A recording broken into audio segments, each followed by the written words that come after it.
My dad got me into Boy Scouts, which is I really liked that about him. It was very nice of him to do that.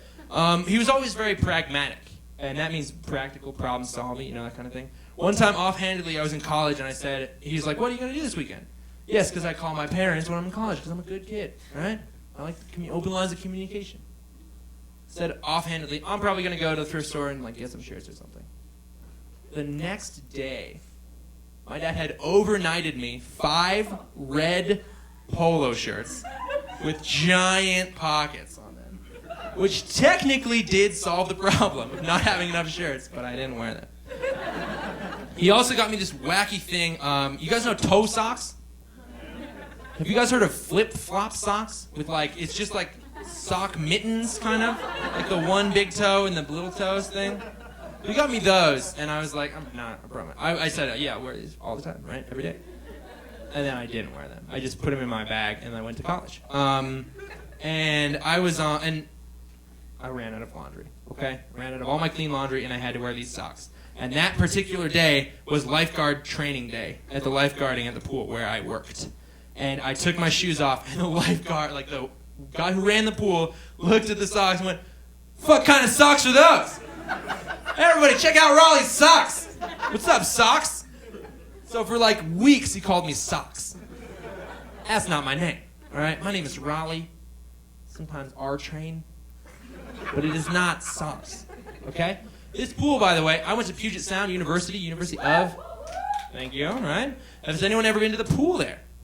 It is the worst piece of shit in the world.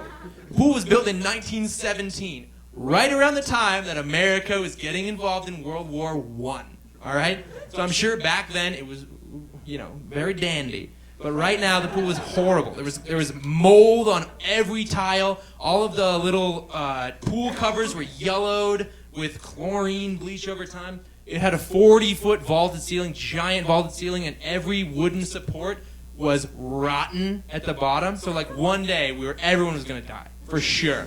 And it was only lit by these 2 rows of 40 feet up, by the way, of giant fluorescent lights this big. They were building the pool right around the time they were tackling electricity. So every once in a while, a light will fucking explode and shower a gift of glass shards onto the entire swim team. All right, and they will close the pool, make the lifeguards get in, get the bigger shards, take them out, throw them in the trash can, not the sharps bin where they should be thrown out. Any chemistry majors will know that. Throw them in the trash can, and then reopened the pool. That was the protocol. And the way they had to get the lights refixed in the thing was there was a giant ladder, 40-foot ladder on the far end of the pool, and a little dolly system where you'd go up and you'd sit in this dolly. And it was just attached on wheels to this track over the pool, giant over the pool. And you'd have to sort of grab and pull the dolly with you, kind of like that. And you'd have another person there because you needed kind of 2 people or 1 person at the very least to get it back and forth. Okay, does everybody have that in their mind? Your mind's eye? By the way, there are little coffee grounds in the bottom of this. Just swimming around like it's Pangea all over again. Separate! Come on, boys. Neanderthals need room. There it goes. Asia's coming together nicely. Come on. There's Greenland. I missed you. All right. Send those criminals to the bottom coffee ground. That would be Australia. Anyway, so I worked with a guy named Matt Marini there. And Matt Marini was one of these guys.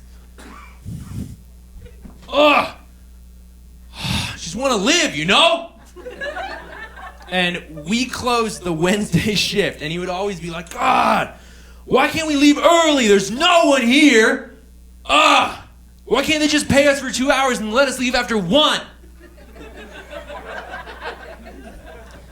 So he one day looked up and saw this dolly system. He was like, "Yo, we gotta jump off that into the pool." It's like, how, He's like, "Oh, we'll do it tonight after the guards close the pool up." And I was like, "I don't want to do that." And he's like, "No, I need somebody to be on the dolly with me. I need somebody with me up there." because what he would need to do is go up the ladder, get on the dolly. He'd need 2 people to wheel it out over the pool. He would jump off, the person on it would wheel it back, and you would both leave. But you're obviously not allowed to do that. So he's like, all right, you hide out in the kickboard cabinet. I will take the guards and leave, and then I'll call you on my cell phone. Let me in, do the thing, leave. It's like, fine. So Matt Marini and I hatched this genius fucking plan. I was like, I don't really want to do this. What if there are alarms? You know, something like that. He's like, there's no alarms, dude. I checked. Okay, and he kind of strong-armed me into this. And so I hide out in the kickboard cabinet. I cover myself with kickboards. And the guards come in, and he's like, and the guards ask, hey, aren't there usually 2 of you? And he goes, yeah, but like, that other dude's an asshole. He fucking left, you know, like really selling it. Like, he's gone. I hate him, you know, idiot. And so he pieces out with the guards, and I'm in this little cabinet, mildewy-ass cabinet. Like, any moment, the whole thing could come down on me.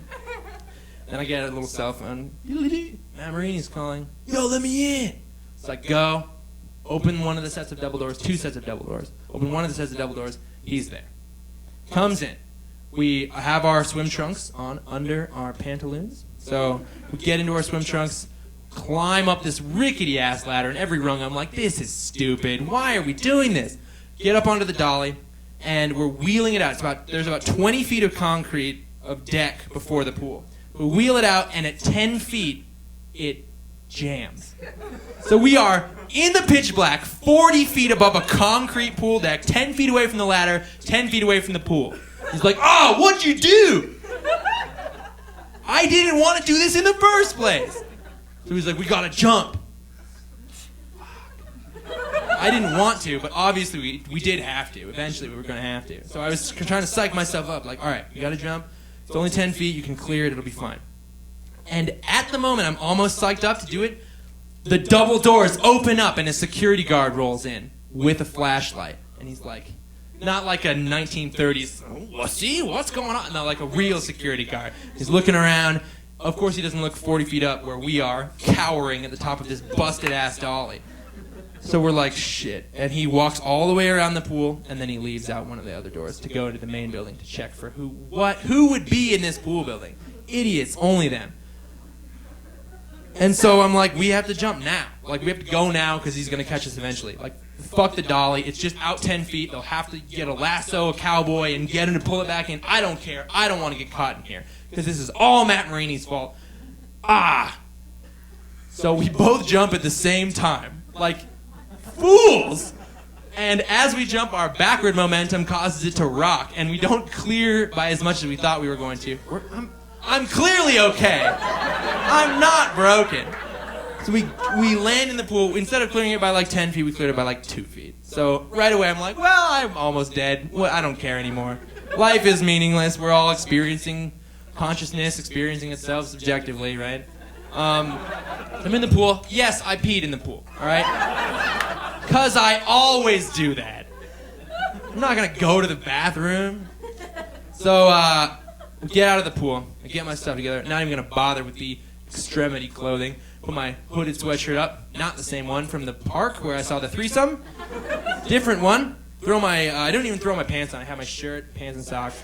And then we get up and we start walking towards the door at a brisk walk. Like, oh, yeah, that was great. But we're like, let's get the fuck out of here.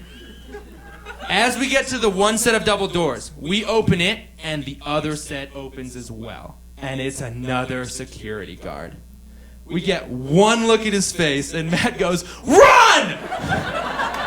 And he like, not on purpose, gives me a little shoulder check, which causes me to hit the edge of the door, jostles me around. I'm a little bit discombobulated, but I know I don't want to be there right now. So I run as fast as any human being has ever run before back to my dorm room. And I'm like, oh my God, I almost died. I almost got caught. I look down at my stuff, and I have my shirt, and I have my pants, but I do not have my socks. And that week, I had run out of laundry. And the socks that I had dropped when Matt Marini shoulder checked me into the door were my fucking flip-flop socks. Yes, the very ones that I drew my moniker from on the first day of lifeguard training class. And so, obviously, I had to go try to get them. I suspected they might be outside the door. If they were in the door, I was hosed. The guards would find them, say, it looks like a couple of Down syndrome kids were here. Not really. Like, it looks like a goofball was here. You go to the coach or go to the guy who runs the pool. Hey, we found these socks. Oh, that's fucking socks. Those are whose socks those are. They're socks' socks. And then they'd eventually find me, and I would get busted. So I was like, who would be out at like 11 o'clock at night? A jogger. Okay? So I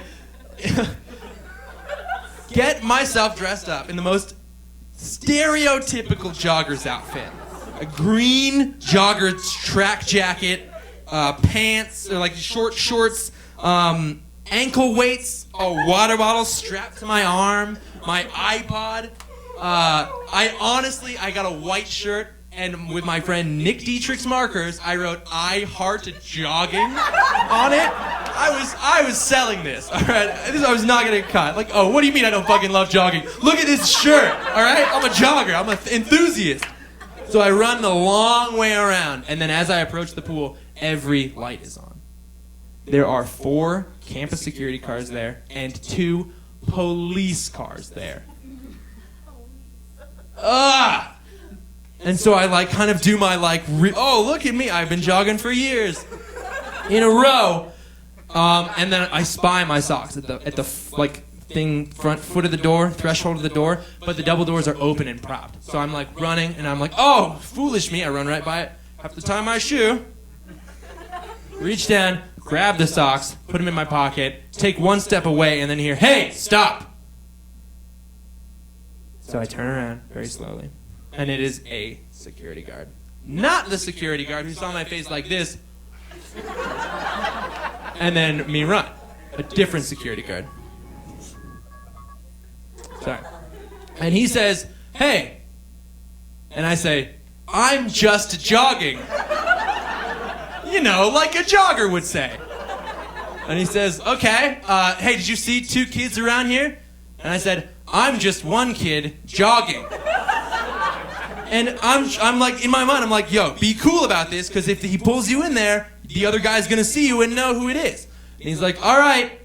And then I'm like, oh, God, I did it. I nailed this. And I take a couple steps away, and he goes, hey, what's your name? And I turn to him and I say, Matt Marini. And I dip out, never to be heard from again. And Matt got busted.